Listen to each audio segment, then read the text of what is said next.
Everybody in the sports world knows you as a champ. Everybody in the world knows you for your turbulent lifestyle, for your complex personality. You must have had a lot of praise, a lot of critics.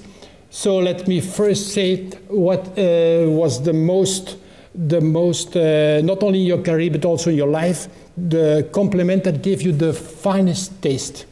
When I go outside now, when I go out, if I go to an event, people tell me that they're very proud of the way I live my life now. And that's really funny to hear that. Because my old life is such a blur that I don't remember too much of it. Yeah. Well, which remark, which critic, or which insult did hurt or irritate you most of all? I think I still have a little bit of resentment left. I have a slight bit of resentment, but I'm working out of my resentment. I'd be lying if I say I didn't. But my life is coming along. It's coming a lot better. I'm very grateful that I'm able to be here to speak with you two gentlemen and discuss my life, because it's nowhere like it was before. It's so many miles and mountains away from what it was before in the past. What was the biggest judgment error about you?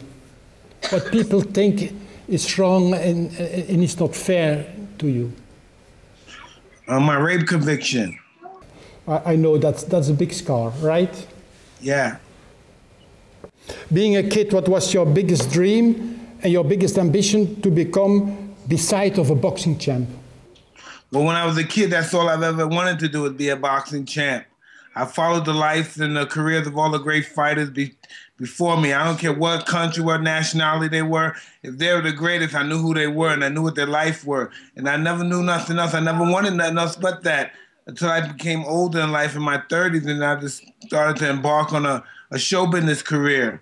But other than that, only thing I ever wanted to do, I wanted to die being a fighter. I thought I'd be one of those guys that fight till I'm 45, be beaten up in the ring, just been fighting too long, but I didn't turn out that way. Ironically, I thought I would be that guy, fighting too long, losing fights that I shouldn't have lost and all that stuff. But I just can't believe I didn't turn out to be that guy, because that's all I ever knew at that time in my life was to box. Well, looking forward, what in your life would you like to be more than only just the toughest former world champ heavyweight? Hey, I'm just interested now. When you look forward. In this part of my life, I'm just looking forward to watching my kids grow. I have a young daughter that goes to the Georgetown University, which is a very prestigious college in America. I have a daughter that was accepted in New York, NYU, New York University, which is another prestigious college. I have a daughter that graduated from a design school named Parsons, which is another prestigious college. And when I look at my kids embarking on a scholastic career, I'm only a 9th grade dropout. You know, to me, it may not mean nothing to other people. To me, that's I feel a bit of pride, which I believe everybody possesses, and I feel really prideful when I see my children are able to accomplish that. Something, you know, and I'm just I'm just a guy from the streets. I'm a street guy, never had a chance, and I'm just so happy that I could give them opportunities that I could never have.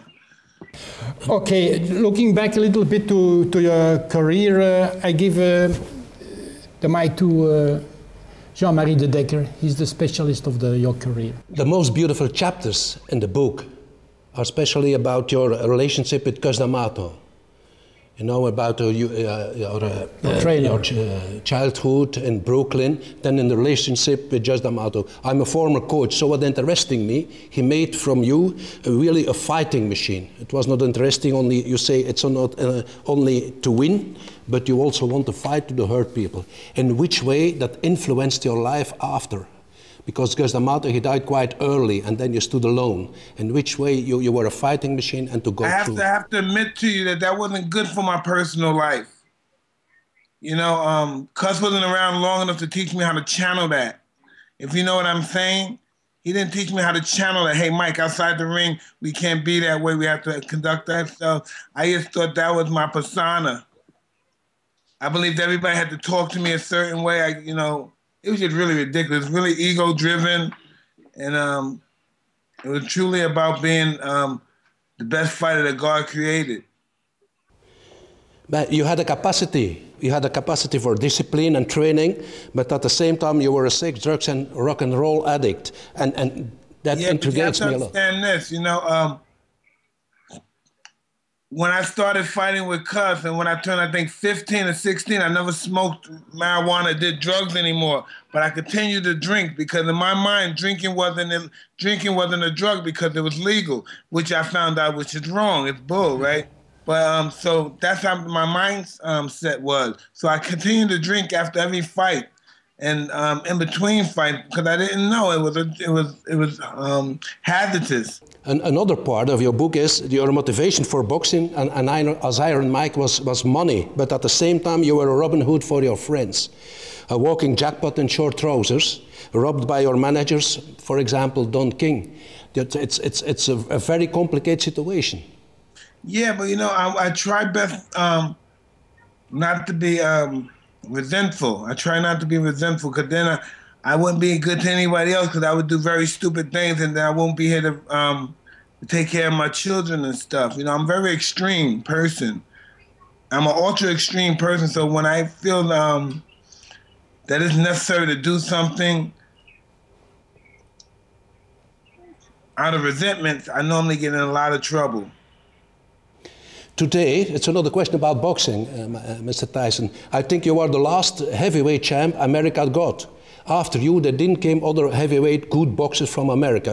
And now you have the Klitschko brothers, Vladimir, Vitaly Klitschko. Why in America, who delivered during 100 years the best heavyweight boxers in the world, Muhammad Ali, Jack Johnson, Frazier, Foreman, Liston, and all those guys. They were the last of them. Why America doesn't deliver good boxers anymore in the heavyweight category? Well, when you really think about that, fighters now feel really entitled to stuff. Like when I was a fighter, there was no thing. If you were on welfare, if you were poor, you didn't have television, you didn't have a car, that meant you were poor.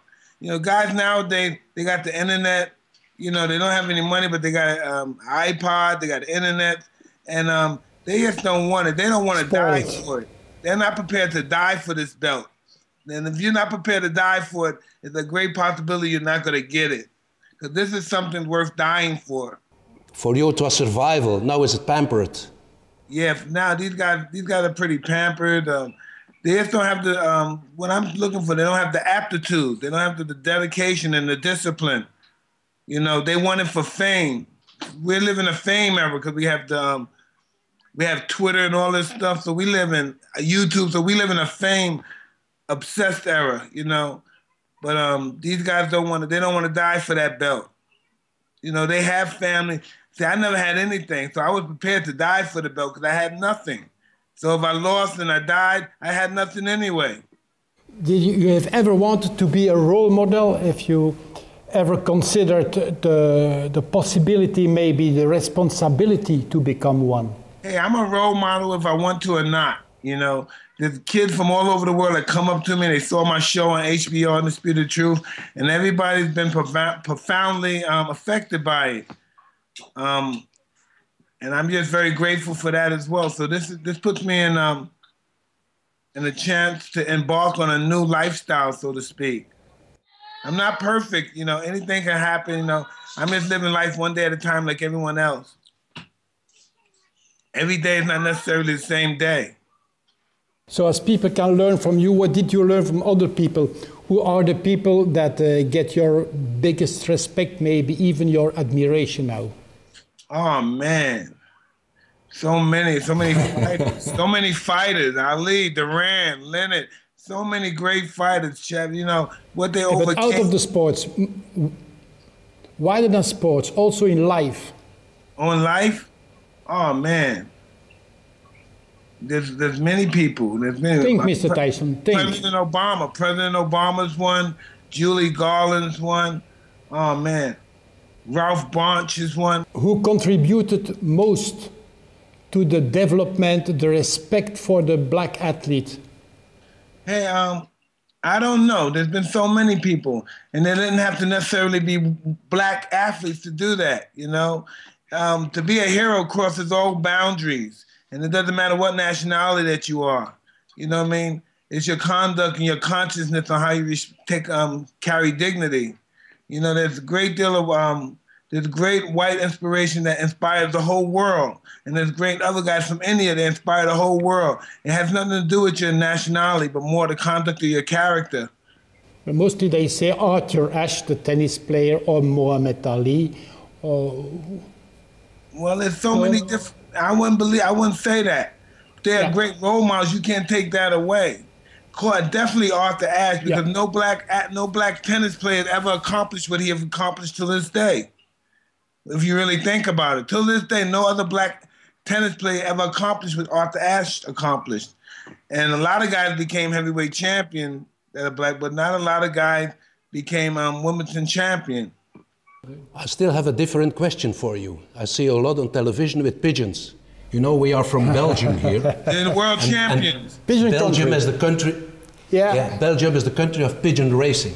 And when I read your book, I can see that your first fight was against Gary Flowers, because he killed one of he killed one of your pigeons.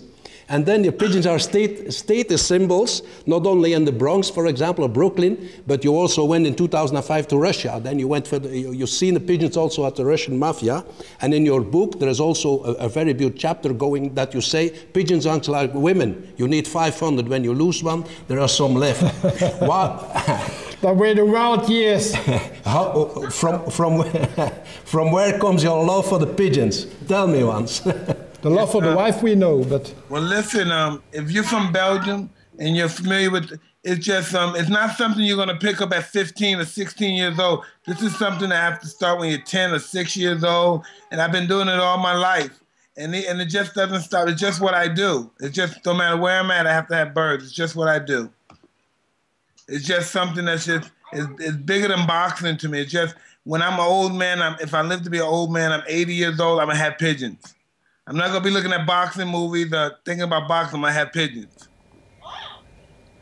But so I can you invite to come over here, because there's big money here in pigeons. You know? Some pigeons are sold for millions. I have friends over there right now, the Roman brothers, they're over there right now in Belgium visiting some pigeons right now. He knows where to be. He knows where to be. Yeah, we all know Belgium is the best in the world. We all know that. You don't got to tell us that. Your pigeons are more famous than your chocolates with the pigeon guys. And the beer, and the beer. Nah, the birds. Okay, one more thing from my side. Considering the results of scientific medical conclusions about brain damage in violent sports like American football and also boxing, of course, do you see a way, maybe change of rules, I do not know, to reduce the long-term risks for boxing? This is something that all fighters know from our experience, what we've seen while we're kids, that when we sign that contract to become a fighter, there's a possibility that you're going to die in training or fighting. But we don't say, but it's a silent clause. We all know that when we sign that contract, there's a possibility we can die while we're training or while we're fighting. It's unwritten, but we all know that as fighters because we all seen it. If you become an amateur fighter, no matter what stage, you've seen one of your friends died or severely damaged from boxing. So we all know that's the unwritten clause in there, that when we sign that contract. How do you rank yourself in the great champs? Well, I don't rank myself. I allow the people to do that. You know what I mean? I'm not in a position to rank myself. You know, I may be objective, I might be apprehensive, but it all depends on the people who watch me fight. Did they get enough enjoyment from me? Did I make them happy enough when they saw me? Did I entertain them enough? And so it's pretty much up to the people who watch me fight. There's so many criteria.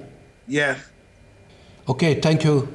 You have written a very, very beautiful book. So yeah, I hope exciting. Yeah, a very exciting book. I wish you a very, very quiet family life. Thank you very much. Very, very good pigeons in the future.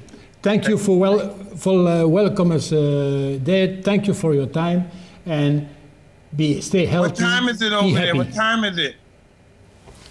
It is now 7:30 p.m. At nighttime? In the evening. All right. Yeah. What time is it over here, baby? 10 in the morning, 11 in the morning, 10 in the morning. Yeah, like I know. 10:30 in the morning. Yeah. Thank you very much. You just waked up. Okay, thank you. Bye-bye. Success. Yeah. That was cool, huh?